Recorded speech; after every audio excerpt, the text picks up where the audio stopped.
Thank you for the introduction. So I'm Jean-Philippe Miron. I'm a psychiatrist based in Montreal. So I co-run the Psychiatric Neuromodulation unit at the University of Montreal Hospital Center. So it's still a brand new super hospital, very much downtown Montreal, with the third and fourth line clinics, very advanced. I'm also an assistant clinical professor at the Department of Psychiatry and Addictology at the University of Montreal, and principal scientist at the CHUM Research Center. And today I will talk about a small case series that we published in the Journal of Affect Disord about intravenous ketamine for treatment-resistant depression in patients who have failed transcranial magnetic stimulation. Before I tell you a little bit about our clinic, so to start with some context, obviously I know that many of you are clinicians and you don't need to be reminded of this, but obviously we do have effective first-line interventions for depression, but they do have their limitations, and we have about a third of patients with depression who will develop treatment-resistant depression, TRD. The oldest intervention for TRD obviously is ECT. It remains to this day the most effective intervention. I did put a little asterisk because I will mention a paper that came out recently about in the New England that I'm sure you're all aware of, comparing ketamine to ECT. Even though ECT is the most effective, there are many challenges associated with that intervention. So we do need complementary techniques. Transcranial magnetic stimulation is one of them. So TMS. It's one of the oldest of the lot. It's been around. It was initially developed in the UK in the 80s as a neurodiagnostic tool. Ended up in the 90s to actually be used for treatment in depressions. There were the first pilot studies, and then in the 2000s we had the large RCTs that led to its approval and regular use in the clinic more and more. So now we have over 200 RCTs, 50 meta-analyses who have shown, support its evidence for efficacy and effectiveness in TRD. But it's a complex technique. There's a lot of costs associated with acquisition of that equipment, with also operation, and doesn't work for everybody. So we need other interventions, and that's where ketamine comes in. Ketamine. Now we have several RCTs and meta-analyses supporting its safety, tolerability, and efficacy in depression. And now we also have several reports on real-world effectiveness. It's supposed to have, at least there's a claim to have a rapid antidepressant effect. And because of this, well, it has led to comparison with ECT. Until recently, the largest RCT of ECT versus ketamine was published in 2021. ECT was shown to be superior, but the outcomes were still very interesting with ketamine. To my knowledge, the meta-analytical work so far supports the notion that ECT remains superior. But now, just a couple of weeks ago, we had that study that came out in the New England, who's been suggesting that ketamine might be non-inferior to ECT. Very large study, very interesting study. It has drawn criticism, I would say, probably mainly from ECT practitioners regarding the ECT parameters. So maybe some say insufficient seizure duration, number of sessions. Also a lot of patients who were using concomitant benzos, but still very interesting study, and I'll be happy to be part of the discussion afterwards if this is a point of interest. So to tell you before I jump in the study, which is very short, it's a case series, but maybe to tell you a little bit about our center. So here at the CHUM, I co-run the Psychiatric Neuromodulation unit at the CHUM with my colleague Paul Lespérance, who founded the clinic about 15 years ago now. He started mostly with vagus nerve stimulation that we still do. And we are the only center in Canada that offers it. It's actually covered by the Medicare here. But it's not most of what we do. Most of what we do is TMS. We're mostly a TMS center. I also have a research project on TDCS, which is, so some of you might not know this technique. It's a small portable type of brain stimulation device that's been studied for depression also. So we have kind of this array of treatment. I think it's important to mention that we are a third line clinic. So part of CHUM only has third or fourth line clinics. So we pretty much only receive highly treatment refractory patients, I would say. We only accept referrals from other psychiatrists. It was kind of how the clinic was founded, the idea behind it. We do not do ECT because in Quebec, it's actually widely available in second-line settings. So in general hospitals, there's not much of an accessibility problem for ECT. So the idea behind building our clinic 15 years ago was really to offer novel interventions that you wouldn't find easily elsewhere. And we treat about 100 patients every year with TMS. And we've been using IV ketamine since 2018.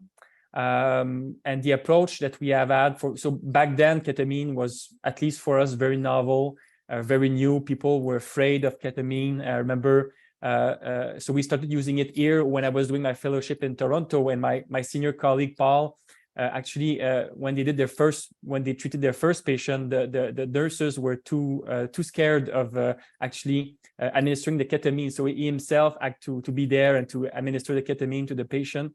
Everything went well, and since then we have our nurses that are doing this with us. And since we are a third line brain stimulation clinic, our focus is brain stimulation.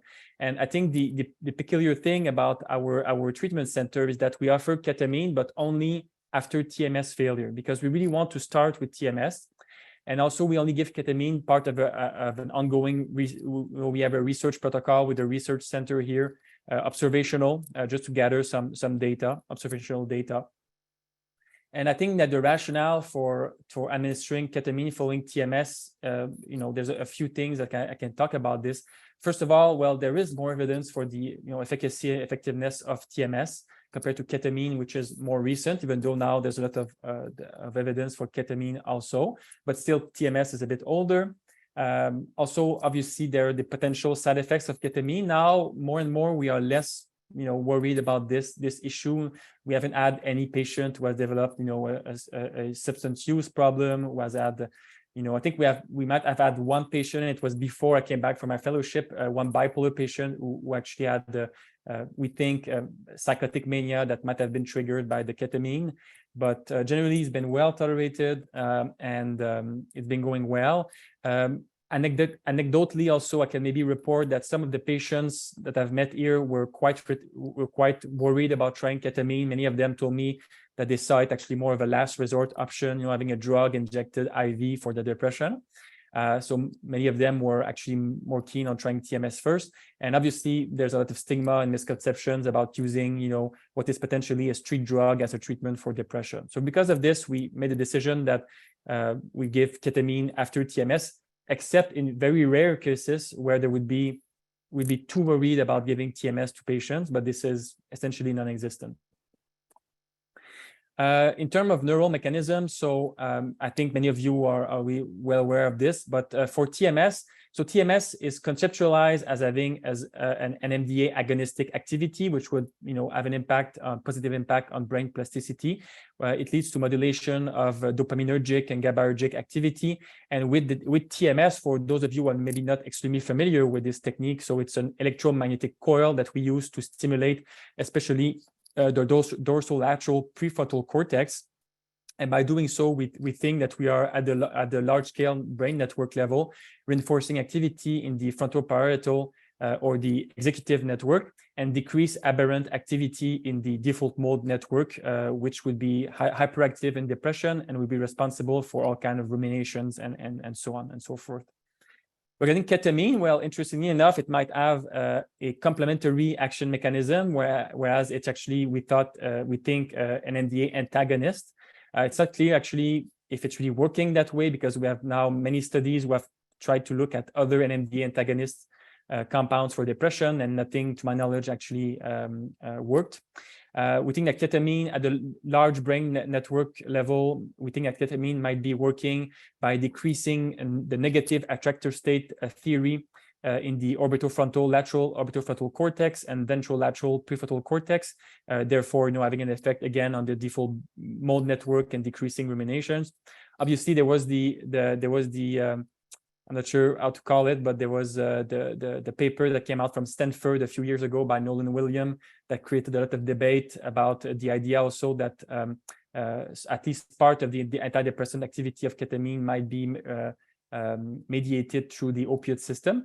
But this is just theories, and we see that maybe there would be, it makes sense that when you have failure with TMS, move on to ketamine, because probably the mechanisms are not the same. Very safe to say. So to jump in the case series, so we included patients who were treated at our clinic between September 2018 and October 2022. We were able back then to recruit 21 patients who have had TRD patients who have had failure to standard high frequency, so HF, left L DLPFC, left dorsal lateral prefrontal cortex TMS, using very standard protocols, high frequency 18 to 20 hertz. Use on either MagVenture or BrainsWay systems. I think also I forgot mentioning, but in our clinic, as I said, we have highly refractory patients, and one of the criteria is to at least have tried 2 antidepressants of sufficient dose or duration, or either that or intolerance for the current depressive episodes. But in reality, patients who are referred to us usually have tried 3, 4, 5, 6 antidepressants, multiple courses of psychotherapy, so they're quite people who've been affected by the depression, very resistant. In our sample, we had a 33% female ratio, female to male. But so this is a bit unusual because usually you have more female patients. But again, this is kind of a highly refractory sample. Mean age was 50 years old. We had about a 60% comorbid anxiety, and we had 3 patients with bipolar TRD. The rest was unipolar. Regarding the treatment schedule, so patients received IV racemic ketamine 0.5 milligram per kilos infusions over 60 minutes. And back then we're doing 3 sessions per week for 2 weeks, so 6 infusions total over 2 weeks. And main outcomes were captured using the Montgomery-Åsberg, the MADRS, immediately pre and immediately post. We had about, and we conceptualized response as usual as having at least 50% improvement and remission when patient had reached a score of less than 10 on the MADRS. Regarding the results, so the treatment was very well tolerated. We had no serious adverse events, very minimal side effects, apart just from regular, dissociation. Very rarely did patient, complain of having lightheadedness or nausea. Very rarely had to use anti-nausea medication. Regarding the hemodynamic factors for blood pressure, also it wasn't a problem. So mean baseline MADRS score was 27, so we're in the moderate depression range, and after treatment, post-treatment, on average, it had decreased to 18.6. The mean % improvement post-treatment was 34.5. And, there's a lot of clinicians in the room, so what we're mostly interested in are response and remission rates. And unfortunately, and we reported in the paper to have had a 20% response and 10% remission. The remission are included in the response. So we had 20% of patients who had the clinically significant improvement in their state. So it goes without saying that it was a little bit below our expectations. I think that based on the initial studies, obviously, of ketamine, we were expecting something a bit better. For example, in the Canadian mood and anxiety network guidelines that were published on ketamine in 2021, were generally talking about 50% response, 26% remission. Obviously, a lot of patients in those that were part of the studies included in this work were not necessarily very treatment resistant. As I mentioned, in our center, we're third-line clinic, only receiving patients referrals from psychiatrists, so much more treatment-resistant patients. So it's not very surprising in the end when we think of it. And our results actually very similar to the work of Josh Rosenblatt, who was here to present to you a few months ago, and who published a paper in 2020 in the outcomes of ketamine in patients with or without prior brain stimulation intervention. And in his study, actually, so what we would see is that in patients who were neurostimulation naive after the 4th infusion that they give, he reported a 32% response rate and a 15% remission. But in patients with a history of neuromodulation, it was coming down to 20% response and 11% remission, which is pretty much exactly what we reported in our paper. So interesting. And their case, they had many more, tenfold more patients than us. So regarding limitations of our case series, so obviously it was a retrospective, uncontrolled, open label. I think the interest was mostly to show a naturalistic, patient sample in a highly treatment refractory setting. There was no follow-up in the paper. Obviously, I did follow up with those patients because the question would be, well, could there be, even though ketamine is supposed to be very rapidly antidepressant, could there be patients afterwards who would have slowly improved through time? And the reason why we didn't put that in the case series was that we did not collect the MADRS sufficiently well to include that data in the case series. But I can tell you that the patients who responded, there were maybe about half who actually lost the response very quickly after 2 weeks, and the other half who ended up having, more interesting improvement through time. And many people, actually, there are people in that case series who have been retreated 2 or 3 times since then, and who responded really well every time. It's actually, in some patients, ketamine really has this kind of magical almost property where you have some patients who are very in high distress, very suffering. And, with ketamine, for their kind of depression, it works really well. You give them a few infusions, and they're completely changed, and they're able to do well for months or even years sometimes.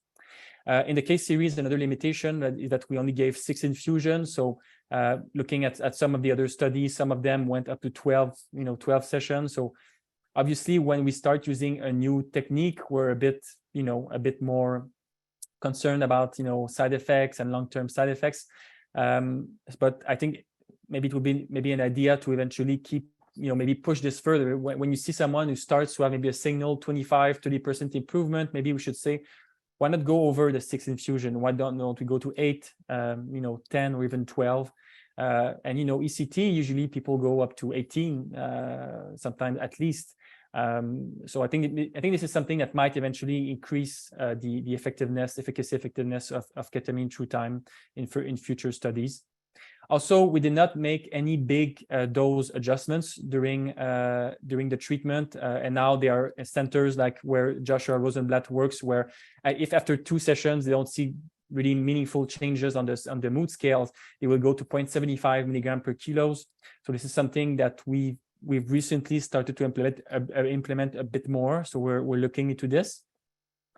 And lastly, we did not include any objective assessment of dissociation. We do this now. We use the 6-item dissociation scale that was recently published in the Journal of Affect Disorder by the group of Joshua. That works quite well also. And to give you a little update, so since we published this, we treated 7 more patients, where we are at 28 now, and the response remission really stays the same. But we see that in a couple of patients, it seemed to really have had a really great effect. So there are patients, I can tell for sure this has really worked for them, whereas they have tried many other psychopharmacological, psychological interventions, TMS, and nothing worked, but this really works. So. And to finish up, moving forward, well, I think these are questions I'm asking that we can all discuss. But would we say that results are sufficiently good to justify continuing using ketamine at our center? Because if we say, well, 20% response, half of these lose the effect, that leaves us only with a handful of patients, who actually, for whom it really make a difference. So some of our colleagues could say, well, do you really want to keep using this in the future? And I would say, yes, I think that even though we're not able to reach all patients, I think I really saw that it made a huge difference in the life of some of our patients. And for me, it justifies the use, even though the outcomes are limited. Should we only keep using ketamine after TMS? Well, it's a choice that we've made so far. Should we actually go in a different way, and when patients are referred to us, present them both options and go with what they believe in, because we know that what patients believe in actually ends up working better sometimes. Should it open the way to do an RCT and compare TMS versus ketamine? Because it's been done with ECT, but to my knowledge, not with TMS. I think it would be an interesting study to do, to gather some data on the safety, comparative safety, tolerability, and efficacy of those interventions. Also in the paper, we discussed a little bit, well, would there be ways to enhance the effects of ketamine apart from what I already talked about? Well, in the world of psychedelic science, and even though ketamine is not a psychedelic proper, people using it as something to assist psychotherapy, and there have been some studies looking into ketamine-assisted psychotherapy. I'm aware of one, I think RCT, that actually did not show any superiority of the active versus the sham intervention, but still I think this is something to look into. And I think lastly, what is the place of ketamine in the emerging field of psychedelic science? Because now we have the big papers coming out on psilocybin. Where do we go from here on? It's really a question. I really don't have the answer, and I'm actually more interested in hearing from people here. So yeah, this is about it. So this was a presentation, and just quick thank you to organization who are sponsoring the work, and my colleagues, nurses, and the students. So thank you.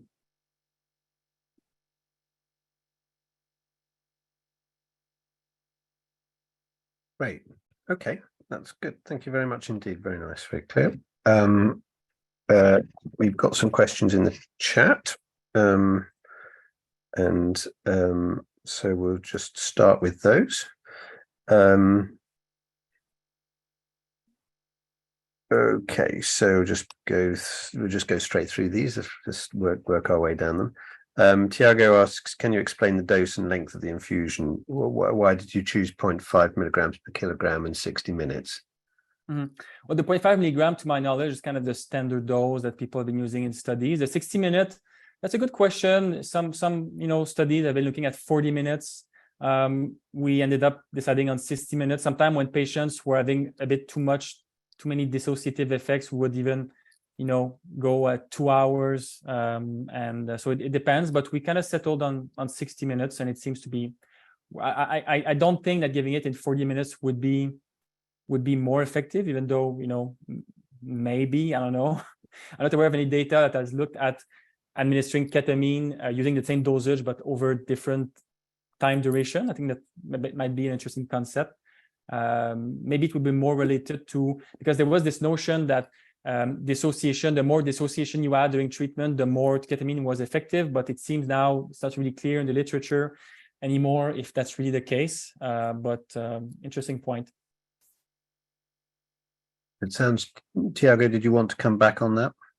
I was just wondering, because when you push the length for 60 minutes, you get smaller concentrations in the brain and in the blood, so you get less side effects, but you also get less benefits, probably. We don't know if the length changes the efficacy, but I think it's hard for us to compare with different lengths because of the concentration in the blood.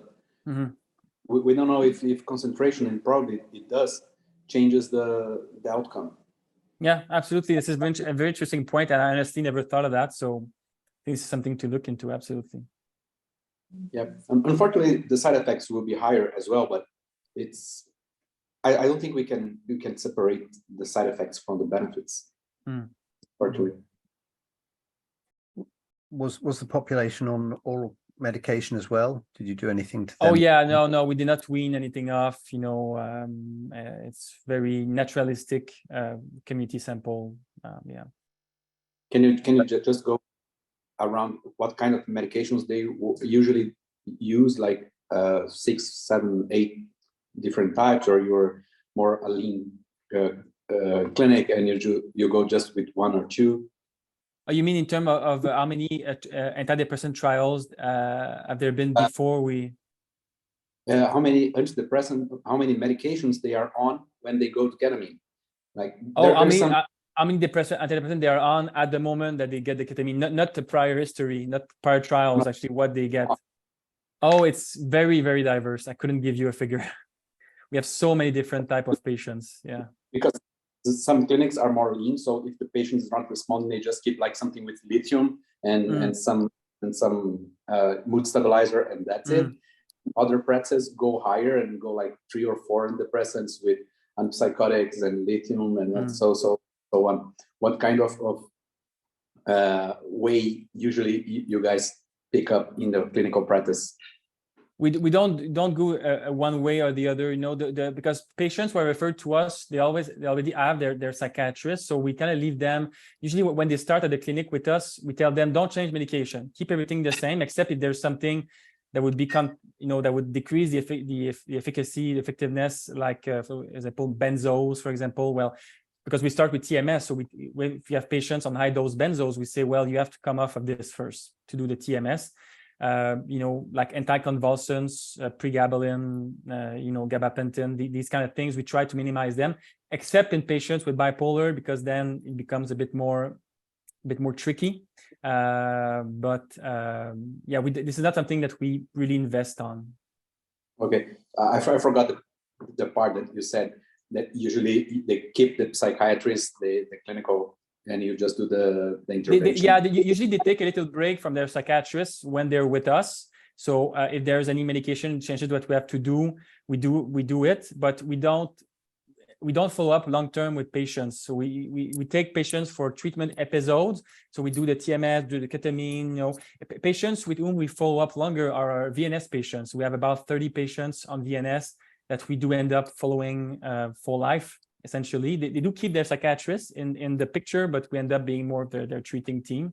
But as for the rest, we're very clear with patients. No, we cannot, because there's only two of us, and we both work part-time clinic, because the rest of the time, my colleagues has his academic duties. I'm a junior investigator, so I have this to do. So we cannot handle like a big load for a long time. Great, thank you. Tiago also raised a good question. I think you went through it a bit, but what happened after the protocol? After the ketamine, if they benefited, you said some of them kept coming back for more ketamine. Did any of them come back for TMS? And what happened if they didn't? Frequently we have patients who respond. When they respond really well to TMS, they come back to see us when they have a relapse. Recurrence, but these patients were all patients who hadn't responded to TMS. So in our general clinics of patients who actually end up responding well to TMS, generally we won't offer them ketamine, obviously, and they come back. If they have a relapse, they come back with TMS. But if they don't respond to TMS, then we go to ketamine. And then if they had a good response, we do have a few patients who have responded beautifully to ketamine, and they come back. I have a patient who was on her fourth treatment series, and it works every time. And there's even another patient who's actually having maintenance ketamine done. She's like because I have a colleague working in another city, a bit far from Montreal. There's a University of Sherbrooke there, and there's psychiatrists there who try to implement a ketamine program, but she's still fighting her program director. They don't want to hear anything about ketamine. They're very prejudiced about ketamine. It seems that they made an exception for this patient, because when we tried to take her off ketamine, she relapses all the time. So they give her ketamine maintenance there, and it seems to be working well, because it's would be very far from her to come all the time. But yeah, we have patients who come back, and so far so good. But you said that they come back, and you implied that they come back for a further 6 treatments. Is that right? Well, we haven't figured out, do we have to go full 6 treatment, or we can just give 2 or 4? So what I've been doing is kind of say 4. So we give once a week for 4 weeks. So they're do it for about a month. Maybe we can do this quicker over 4 weeks. So it varies, but quite a lot by the sounds of it. Actually, I'd be very interested in hearing about your experience about how to deal with patients who relapse, and what's your protocol, what you do, because this is what we do here, but is it the right way to do things? I don't know. Well, that would be an interesting thing to discuss. Yeah, let's file that as something that we'll come back to. But let's just try and get through the questions that people have asked first. So what would you do if the patients haven't responded to TMS, and then they didn't respond to ketamine either? Yeah, that's a great question, because I had a patient this morning I was seeing is 1 month follow-up after ketamine, and didn't. So he started by doing my TDCS study that worked a little bit. He had some improvement, but not enough to respond. So we moved into TMS, no effect. Moved into ketamine, no effect. So I was seeing him this morning, and he's on the waiting list because we don't do ECT here, but there's a community hospital just next door to us who's doing ECT, with whom we collaborate. So he's on the waiting list to get ECT there. But I was having a talk with him about trying tricyclics or MAOI. He's at this stage, he's at this point where he's pretty much tried everything in terms of medication, now TMS, ketamine. So it leaves a few interventions left, but it depends on what they want to do. I tell them about what I think remains to be tried, and they end up deciding what's best with their primary psychiatrist. Okay, and thank you. We've had a couple of people talking about having a sort of longer series for these more treatment refractory patients, and I wonder, Alison, if you wanted to, if you're able to put your camera on or your microphone and comment on that. Yeah, so we just completed Hyattamine et al. 2023 and JAD. And we also found, this is a sample of 2,800 patients. It was formerly the Actify Network, if you remember that, in the United States. And we found that 20%, fully 20% of people had an emergent response at 10 to 12 infusions. That's a big number, and I was really surprised. We don't have dosing data, so I tell you that right now. But Patrick Oliver also found that he had a population of late responders. So I really think it's real, and this isn't surprising. Like most of our psychiatry treatments, we even with the traditional oral medications, there are some late responders. We'd like to predict them, right? So they don't have to pay all that money. Yeah, right. No, that makes total sense. And actually, I am not surprised, because this is an issue we've had with TMS for a long time. So TMS, we started, the first studies were like 10 sessions, 15 sessions. We would see like a little signal that there was something going on. But back then people say, oh, TMS doesn't work. But then we went to 20 sessions, then 30 sessions. And now the standard, at least in the US, is to give 30 sessions once a day for 6 weeks, and then 6 more sessions for 3 additional weeks. And what we've seen is that throughout the years, it seems that the effectiveness of TMS has sort of increased a little bit. And maybe, I think that there's different variables, but I think that one, I'm pretty sure, has been contributing to this is that the treatment extension. So actually for ketamine, I'm not surprised. And I would like, in some of the patients, I think we might start to go push beyond 6 sessions, because we have this, especially in TMS, we have data. They did secondary analysis of the big 3D study that compared 10 Hertz TMS to theta bursts. They saw those, what you're talking about, those patient trajectory. You have one type of trajectory, patients responding very quickly.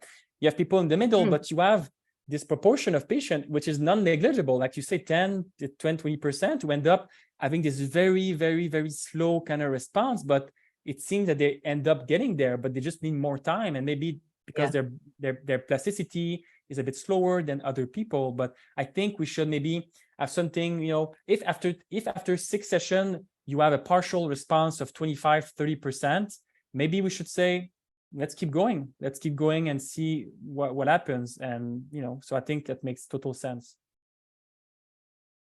Alison, can I just ask whether you thought that the late responders were more likely to be elderly?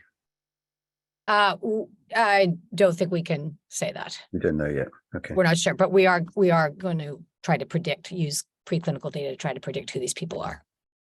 Very interesting. Pre-treatment data. Yeah. Okay. And then there's a good question here about the criteria, the 50% criteria being too stringent for operationalizing response. Right.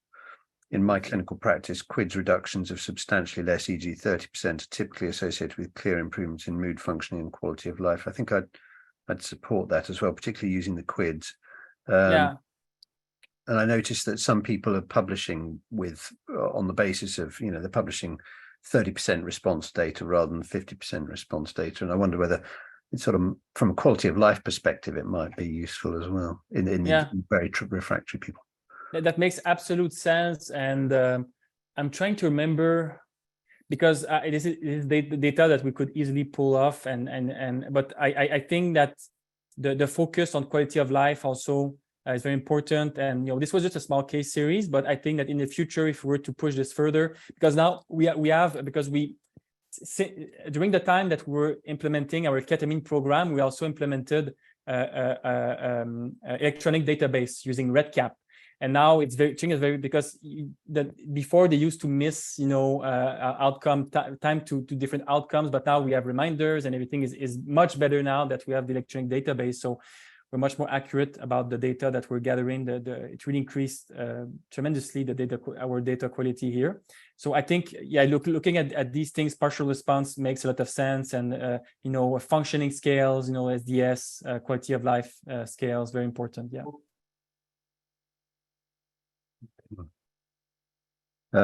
Concerning the case of the person who developed mania with ketamine, so it's an interesting observation, and there have been low switch rates in the S-ketamine studies. Do you have any sort of hypotheses about this and the need for mood stabilizers? Well, it's when I was finished up. When we talked before I gave the presentation last night, when I was finishing up my slide, I looked at the presentation that Joshua Rosenblatt gave a few months ago, when he was actually in one of his slides, he was mentioning that probably we should be careful with bipolar patients to have them on mood stabilizer. I think it makes sense for that specific patient. It was done when I was in fellowship in Toronto, so I cannot give you. I don't really know the specifics. I know he was a patient also with pretty. I'm not sure if they knew this before, but ended up being diagnosed also with a pretty severe personality disorder. So I think it was a very complex situation. That's a great question, because even with TMS is the same thing. It's technically supposed to. It could create some switch, but this is not something that we see. Maybe it happens a few times. Patients started to show signs of hypomania without reaching the actual full syndrome, and we stopped the TMS and it just went away without us having to really do anything. So except that one patient with ketamine that was very, very an outlier, so far it's been okay. But I think it makes sense to have patients on, especially people who have patients with bipolar 2, that's another story, but bipolar 1 for sure. I think that would be safe. That was certainly our experience. We had somebody who went very, very crazy with ketamine, and in retrospect, we hadn't been on it fast enough. And this was somebody who'd had a previous drug-induced mania as well, and they weren't on ketamine, and weren't on lithium, and for various reasons, we ended up giving them oral ketamine again, but but he had to be on a mood stabilizer, and the ketamine didn't work, but he didn't go manic. Mm-hmm. Anyway, so Giselle says we didn't observe delayed responders with pain. Do you want to talk about that, Giselle? Yes, thank you, Jean-Philippe. It's very interesting what you presented. I really appreciate. I'm working in France, in Clermont-Ferrand, where we do a lot of work with ketamine, but with pain. So I'm a bit of an outsider here. But I must say that all our ketamine patients with pain have depressive symptoms. So that's why I'm here. Mm-hmm. And in fact, we followed a large cohort of 585 patients, so French people. And we didn't observe this delayed response, as you mentioned. So I think it's very interesting. We did not look for it, but we did not observe it. And we had trajectories and really distinct trajectories we published in JAMA Network last month. And it really showed clean trajectories. So it might be specific to primary depression. So that's very interesting. So that was the first point. And the second point was that we are doing a secondary analysis of our cohort. And we showed that ketamine seems to work much better in men and in depression in men, you see, rather than female. And I think it's interesting because the group of Roger McIntyre published, I think last year or a few weeks ago, maybe last year, a paper on sex differences, or a meta-analysis where they showed that it's very heterogeneous in depression.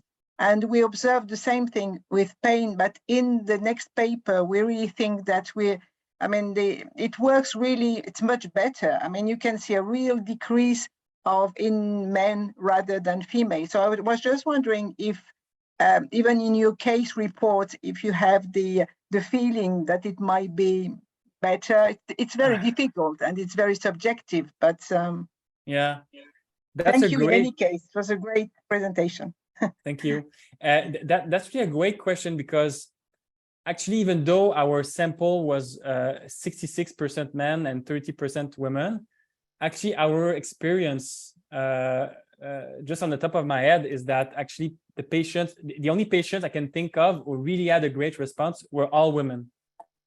I cannot even think of a single man in our sample where I say, oh, we had 2 men, I think it helped them, but we ended up moving on to VNS with them afterwards. That's interesting. I think the ketamine helped, but they had it some might be partial the response specificity. TMS. Yeah, it might be the specificity of the primary disease.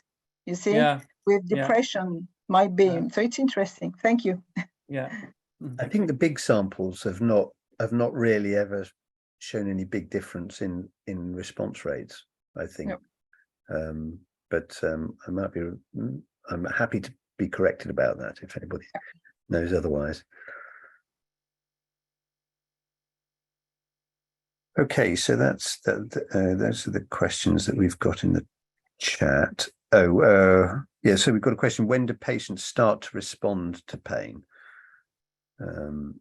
So how long does it take? Well, it's very, I would not say it's immediate, but 1 week, usually we give the injection, which is more or less 0.5 milligram per kilo over 45 minutes. And really the improvement in pain is over the first week. And then we did two separate studies. And in fact, in some people, it remains, the decrease is maintained over months, but it's always a really relative decrease. I mean, they gain 1 or 2 points maximum, which is not much because they start from 7 out of 10 and they decrease to 5. And you can feel that there is a threshold where above which one they cannot do better with ketamine. But the depression follows the same rhythm. So in fact, when you mention the quality of life, a bit of gain on pain and a gain of depression, they're much better and they feel much better. But there are different people and different linked to the type of pain. Fibromyalgia patient, it doesn't work so well, but neuropathic pain patients like post-zoster, for example, it works much better. So it's probably linked as well to the type of pain and the which receptors and which you mentioned the NMDA receptors, and it might be better for neuropathic pain patients when we know that the NMDA receptor is re-triggered, while fibromyalgia is more diffuse pain and heterogeneous.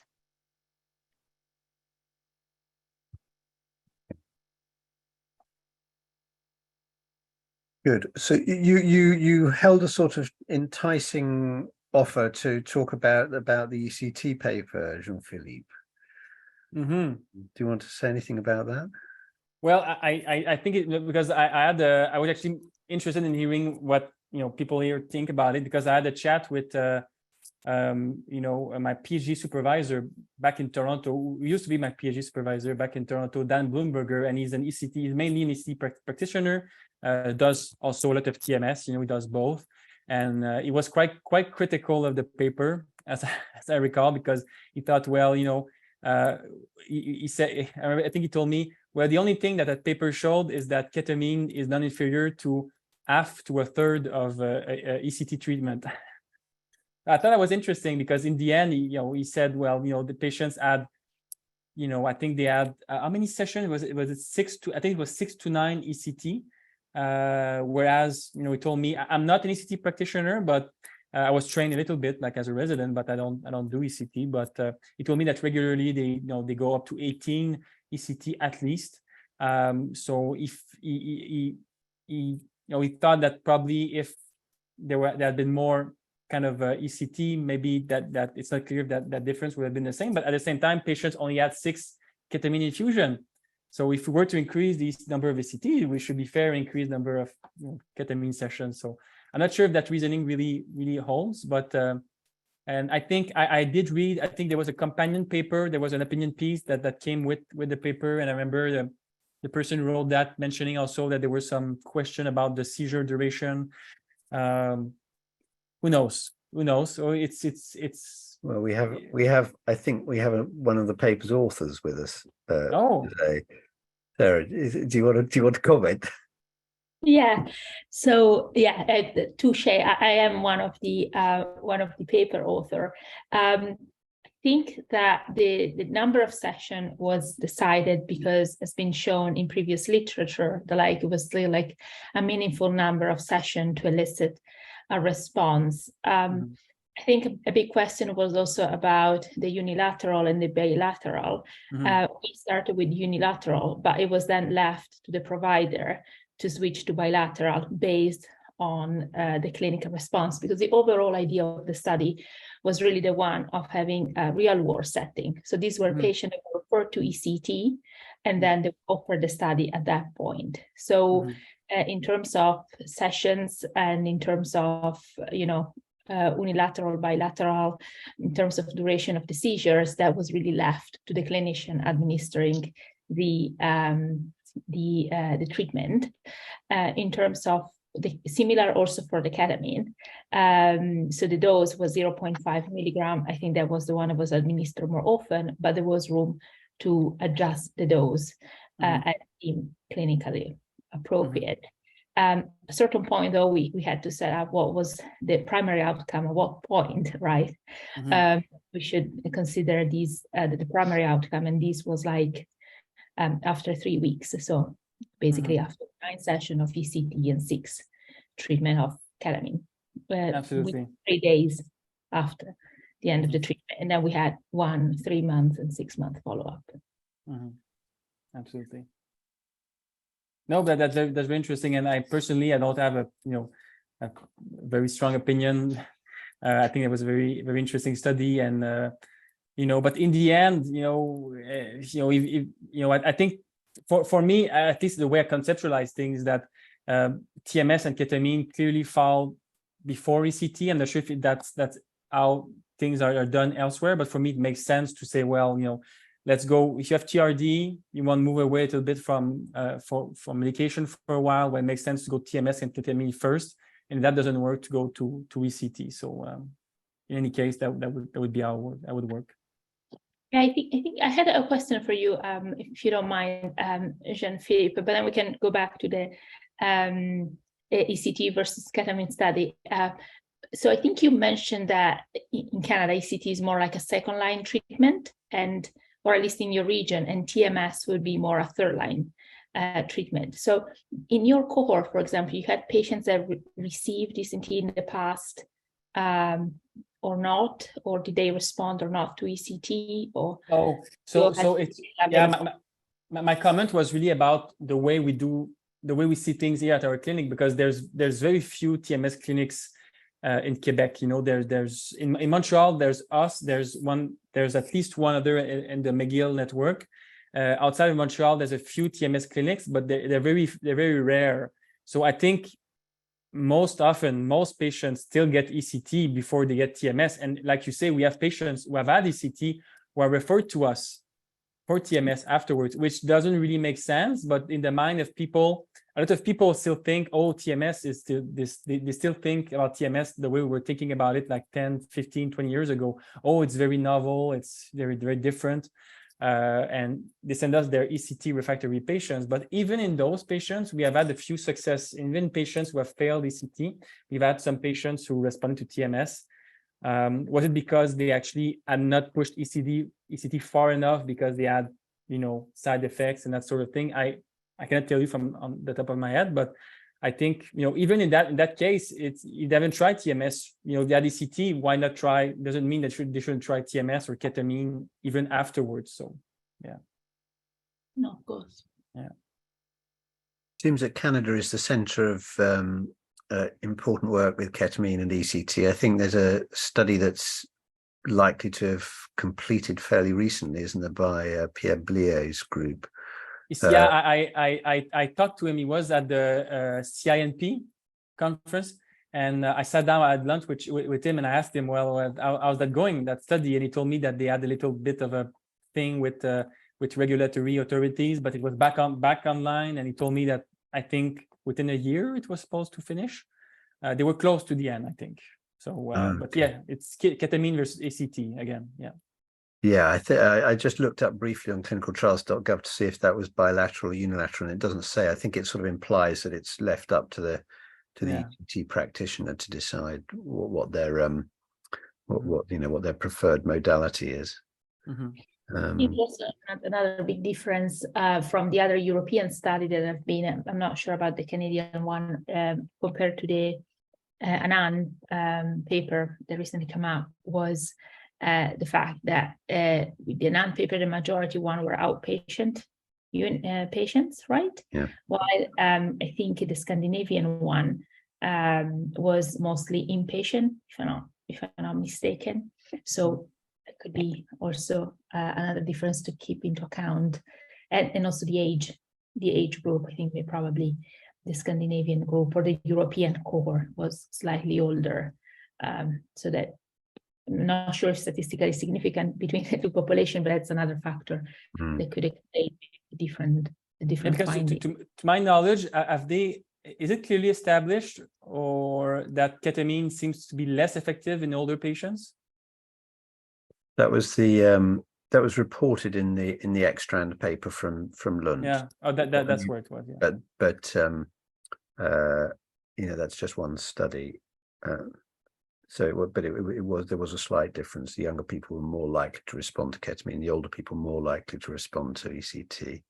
Yeah, and I'm curious, but in your center, do you have an age limit to whom you will give ketamine? Is there like a certain age where you say, well, there might not be, because and correct me if I'm wrong, but I'm aware of one study, the S-ketamine study that looked at ketamine for late life depression, and it was a negative study. I'm not sure if there were other studies that looked at ketamine specifically for late life depression. Well, I guess I have to declare an interest. I was an author on that paper, the S-ketamine for late life depression. So yes, that suggested that the patients under the, sorry, that's the dog singing. The patients under the age between 65 and 75 did as well as the patients who were under 65, but the patients who were over 75 actually did worse on ketamine than placebo. Yeah, and of course there was a sort of suggestion of a delayed onset of effect in the older patients, partly because I think it took a while for the dose to crank up with the S-ketamine. So it may have been that rather than that older people per se respond more slowly. And from what Alison has posted, she's saying that there's no difference in the real world study in terms of speed of onset by age, if I've understood that correctly. Okay. Tiago comments, my oldest is 87 years old. So that's presumably your oldest success. Jean-Philippe, I wanted to ask about your study presented today. I noticed that in the TMS, there was 2 separate protocols used, depending, I think, on the machine, and if you were able to stratify if there was any subset in differences between the patients using one protocol versus the other, the BrainsWave versus the Mag-8 or something. Yeah, when we looked at this, but I wouldn't expect any, because they really work. The only difference between the MagVenture, the BrainsWave, is that the coil, the BrainsWave is a bit larger. But it's kind of the same frequency. It's very similar, just it might go deeper. So there was this idea, maybe that BrainsWave, at least that's what they tell us, that it might work. At least that's what the salesman said, that it might work better, but that's not our experience. They don't, it doesn't work better in our. So I wouldn't expect any kind of, because the way we work is that it depends on the machine availability. We use the BrainsWave now more for OCD because we also treat OCD with we have the BrainsWave system for that. But otherwise, our experience so far is that it's pretty much the same outcomes.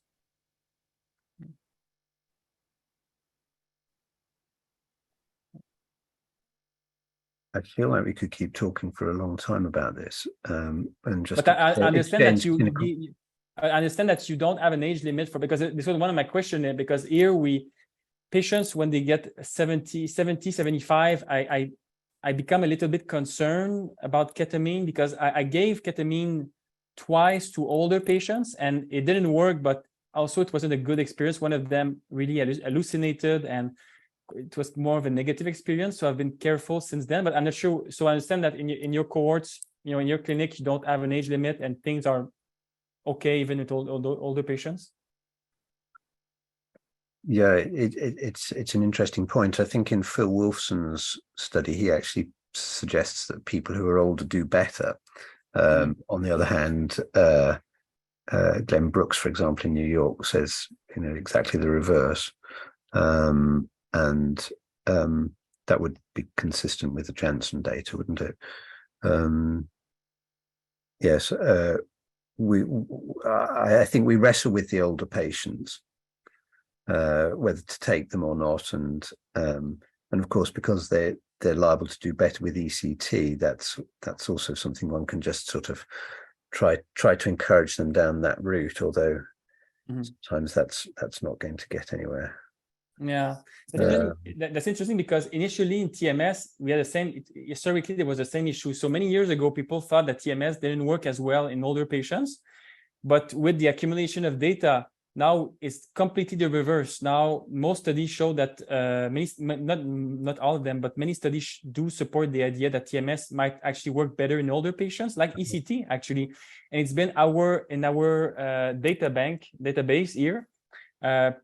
Older patients do fare better. So patients older than 60 years old do better than below 60. And actually we have in women older than 60, we have a 66% response rate with TMS. And I noticed that you said that you try to take your TMS patients off benzos. We do try, yeah, because there's kind of one of the most replicated finding in TMS work has been that benzos are very clearly associated with poorer response. So really make an effort to try to. It's not possible to wean them off completely sometimes, but we say no more than 2 milligram Ativan, equivalent of 2 milligram lorazepam at night. And I try to, if I can give them, I'm a bit picky about this. I really, talk to the patient, tell them we need to decrease it as much as possible. Giselle's asked a question about problems with neuropathy in the older. For what it's worth, our experience is that if there's anybody that complains about sort of low abdominal pain, it tends to be the young women. But anybody else got observations to make on that? I have not treated enough older late life depression to, I think, make an informed opinion about this.